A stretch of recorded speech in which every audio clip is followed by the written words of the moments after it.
So here we are with Lucia and the light. Lucia and her mother and baby brother lived with a velvet brown cow and a milk white cat in a little house at the foot of a mountain in the far north. The cow, and by the way, yes, the cow lived in the house with them. The cow gave milk, the cat slept by the fire, and the baby cooed and grew fat by the hearth. They were happy together, even while winter piled snow outside their door. One year, the wind blew down the mountain, fiercer than it ever had before. The wind screamed so loud sometimes that Lucia could not hear her mother humming as she rocked the baby by the fire. Frost covered the nail heads in the walls, and the wind that sneaked in through the cracks tossed the last of the flour in the barrel around. And so it seemed to snow inside the house as well as out. One day, the sun did not rise over the mountaintop. And the next day, and the next, and the next, not a glimmer of sun shone, no matter how long Lucia watched for sunrise. Dark roosted on the land. "Where has the light gone?" she asked. "I don't know," her mother replied. "Even the oldest tales never told of this darkness." She wrapped Lucia in her arms. "We will be each other's sun until the real sun returns." As the dark days wore on, the baby began to fret and fuss. This is a very small house with a cow, so imagine that scene, if you will. The cow gave less and less milk until one day she was as dry as a stone. The fire smoked and shivered and refused to heat the corners of the house or bake the bread. At last, Lucia could stand it no longer. "I will go look for the sun," she told her mother. "Perhaps it's lost its way." "It's too cold, it's too dark," said her mother, "and there may be trolls." Ugh.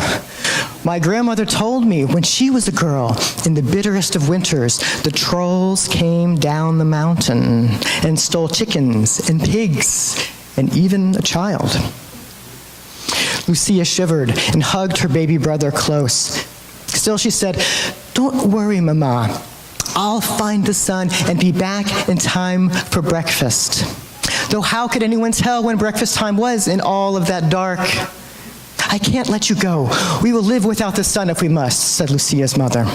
The baby wailed thin and high, and Lucia's mother shushed him. But Lucia had made up her mind to do something, to do anything, to find the sun and to bring it home again.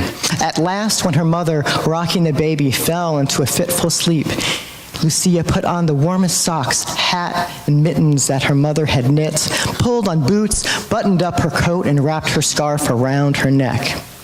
Into one pocket, she slipped a stale crust of bread. In the other pocket, she put the tinder box. So who knew when she might need a fire to keep her warm? A tinder box is how you make a fire. It makes sparks.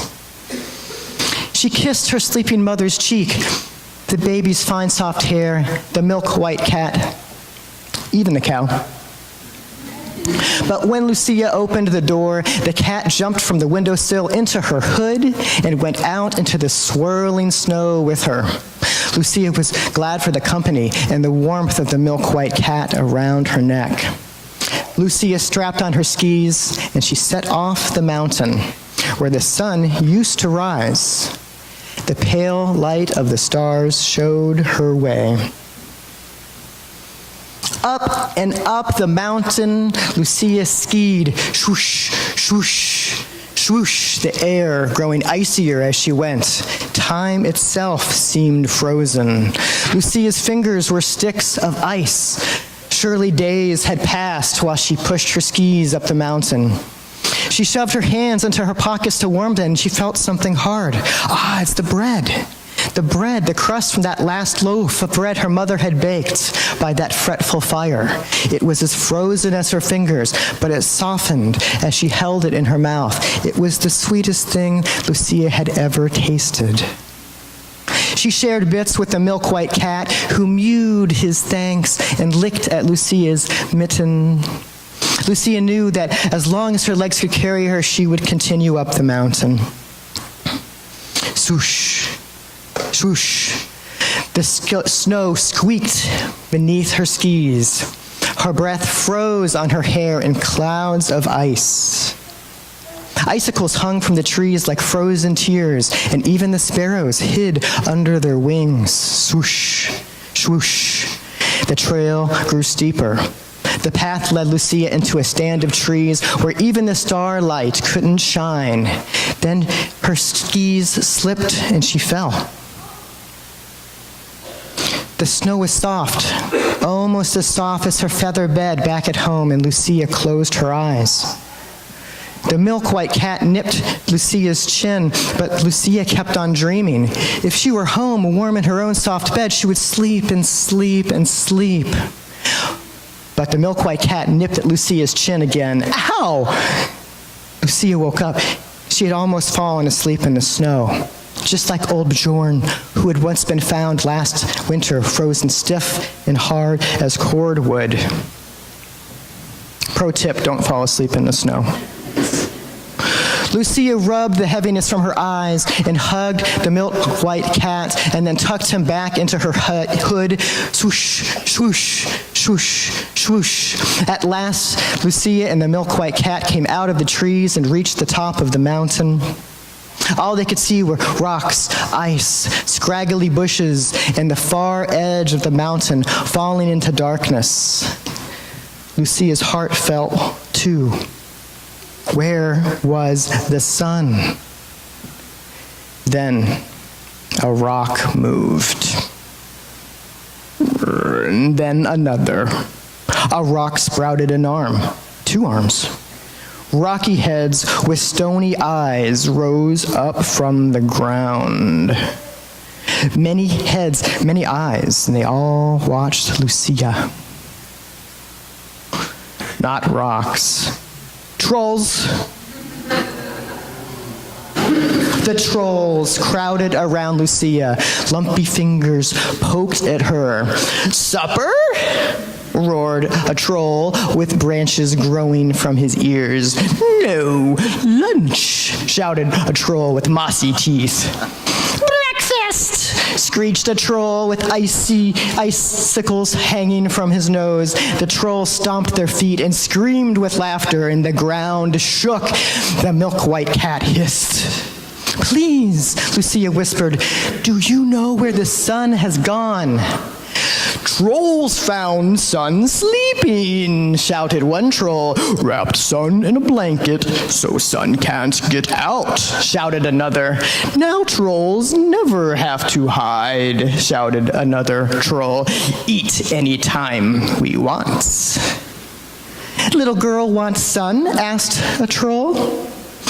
Oh, yes, please, whispered Lucia. Come and get it, the troll taunted, kicking a bundle of rags at Lucia. But not a gleam of light shone from the rags. How could anything so small and shabby be the sun? Lucia reached for the rag ball. A troll foot kicked it away. Lucia reached for the ball again, and another foot kicked it, and another, and then another. Lucia stumbled through a maze of troll legs. A leg shot out in front of her. Splunk. She fell, face first in the snow, but then something hard poked at her ribs. The tinderbox. Her tinderbox. Wait, Lucia cried through chattering teeth. That ball of rags is not the sun. Trolls have sun, the trolls thundered. Trolls have sun. Lucia's heart beat fast, but she clambered to her knees and she pulled off of her mittens. She took the tinderbox from her pocket and she tried to light a spark. Screech, screech, screech, screech, screech. Blue sparks skittered and died. Blue like her mother's apron, blue like her baby brother's eyes. She struck harder. Screech, screech. A spark caught on the dry moss in the tinderbox. A little flame bloomed, warming Lucia's fingers the way the fire back home used to do. Look, Lucia stood and held out the box. I have the sun right here. The trolls leaned in and peered inside. And because I'm going to need all of your help for us to bring the sun back, I wonder if we'll take a look. Everyone can take one. Can we keep them? Mm-hmm.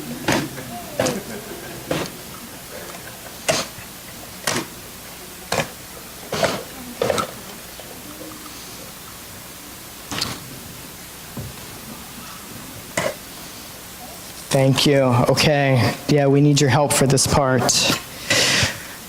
Where were we? Ah, yes. Lucia held the box up to the troll and said, I have the sun right here. And the trolls peered inside.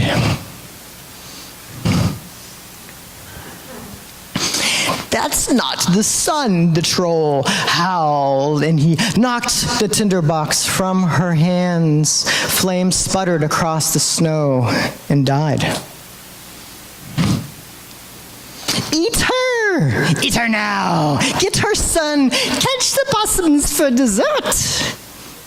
The trolls closed in, but the milk-white cat was quicker than the trolls, and he leaped from Lucia's hood and batted that rag ball out of reach. Faster and faster, the ball rolled, rags unwinding behind it like ribbons on the snow. Stop! Stop! Stop! The trolls screamed. The last rag unrolled, the blanket fell off, and the sun blazed forth, dazzlingly bright. Lucia covered her eyes. Crack! All around Lucia, the trolls turned to stone. Shadows stretched black across the snow, and like a wheel, that's something to think about for tonight. Like a wheel, the sun rolled on right off the edge of the mountaintop and up into the sky, growing bigger and brighter as it climbed, and black sky paled to rosy dawn, and the mountaintops glowed.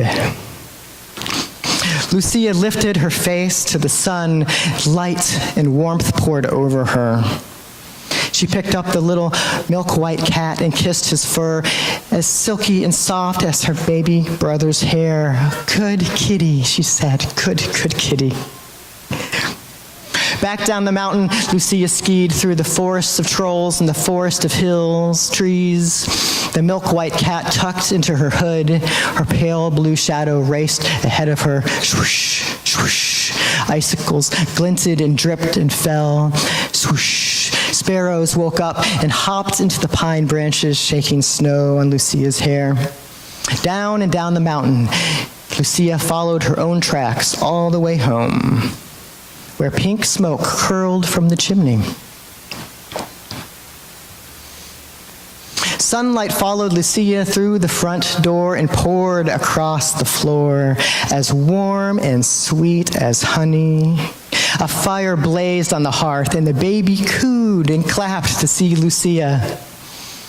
I thought I had lost you, the mother cried, sweeping Lucia into a hug. And then the sun came up, and I knew you would come home, my brave, brave child.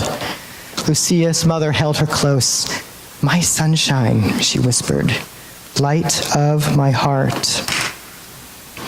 And after breakfast, Lucia and the milk-white cat fell fast asleep in the sunshine. That's how the light came back. Thank you.